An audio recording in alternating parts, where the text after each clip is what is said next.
Et bienvenue au Mon Actu, l'actu de la semaine, j'espère que vous allez bien. Cette semaine, des grosses infos et tout de suite, on commence avec les jeux vidéo. Cette semaine, on nous a dévoilé l'interface de la PS5. Un mois avant sa sortie, les Japonais ont pu tester en avance la nouvelle console de Sony. Et on remarque que sans quitter le jeu, on peut aller à l'interface du menu. De pouvoir passer de jeu en jeu en un instant. Et c'est pas tout, voici les premières images du jeu Spider-Man Miles Morales et on y retrouve les deux Spider-Man ensemble. Les premières images nous font découvrir le premier boss du jeu qui sera le Rhino. Pour rappel, le jeu sort le jour de la sortie de la console et pour le lancement, une PS5 à l'effigie du jeu est dévoilée. Vendredi est sorti Mario Kart Live Home Circus. Comme le nom l'indique, c'est un Mario Kart dans votre salon. Le jeu vous proposera le Grand Prix comme dans les autres jeux qui va de 50 à 200 cc. Pour le moment, il n'y a que deux persos disponibles, Mario et Luigi. Il vous faudra acheter les deux boîtes différentes pour les avoir, soit 200 € à dépenser pour pouvoir jouer en multilocal, sans compter une deuxième Switch. L'autonomie du véhicule varie entre 2h30 pour une vitesse normale et 1h30 à pleine vitesse. Et malheureusement, le jeu ne fonctionne qu'à l'intérieur, donc à tous les Parisiens, vous l'avez dans le cul. Des nouvelles sur les Animaux Fantastiques 3, pour rappel, le deuxième volet est sorti en 2018 avec des avis moyens. Du coup, Warner a voulu prendre son temps pour la sortie du troisième, en plus de la crise sanitaire. Le tournage a débuté en septembre au Brésil et pour le moment, le film devrait sortir le 12 novembre 2021, si tout va bien. Je crois bien que c'était le meilleur moment de ma vie. Le film Kaamelott est de nouveau repoussé.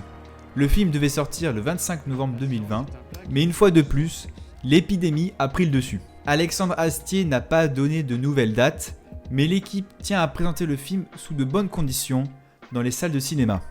Un nouveau teaser de Monster Hunter sur l'intrigue du film est enfin sorti. Alors tout d'abord, je tiens à m'excuser, je me suis trompé sur la date de sortie du film. J'ai dit que le film devait sortir en décembre 2021, alors qu'en fait, il sort ce décembre 2020. Alors c'est une erreur de ma part, je suis vraiment désolé. En plus, je crache sur le film gratuitement, c'est vraiment pas sympa de ma part. Donc je tiens à présenter mes excuses devant vous, devant tout le monde. Enfin, ça c'est ce que j'aurais dit si j'étais la reine des salopes. Pour ce qui est de l'intrigue du film, on constate qu'un groupe de l'armée se fait engloutir dans un nuage assez étrange et qu'il se retrouverait dans un monde où les monstres de Monster Hunter évolueraient. Je vous cache pas que le film me fait très peur et j'aimerais vous dire que je me trompe, mais certains détails me laissent quand même assez perplexe. Rien que le fait qu'il y ait des armes à feu dans le film, je suis désolé, mais les fans, quand ils ont vu le teaser, ils ont été comme ça. Et je pense que je vous ferai un retour sur le film en espérant que je n'ai pas eu d'AVC pendant la projection. Vendredi est sorti au Japon le film Demon Slayer, qui est la suite de la saison 1 de l'anime et qui reprend les tomes 8 à 9.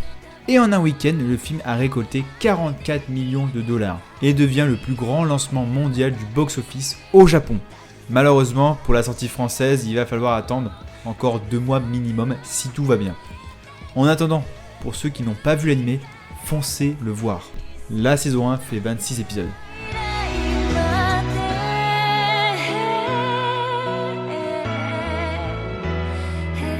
Voilà, ouais, actu, c'est fini pour cette semaine. Je vous donne rendez-vous la semaine prochaine avec des nouvelles actus. Et en attendant, on clôture avec le tweet de la semaine. Ce week-end a été fou avec le The Even édition 2020. En 3 jours, ils ont récolté 5,7 millions d'euros pour l'association Amnesty. Et j'aimerais dire un grand bravo à ces streamers et ces donateurs qui ont soulevé une somme incroyable durant ces The Even 2020. Et j'espère les retrouver l'année prochaine et qui sait, peut-être que je participerai à cet événement. Ça serait une grande fierté pour moi. Je veux pas m'inviter, non, je suis pas un mec comme ça. Je préfère que ça se fasse tout seul, voilà. Je veux pas forcer les choses, voilà. J'aimerais juste participer, mais voilà. Je ne veux pas forcer, hein. Je ne veux pas forcer les choses.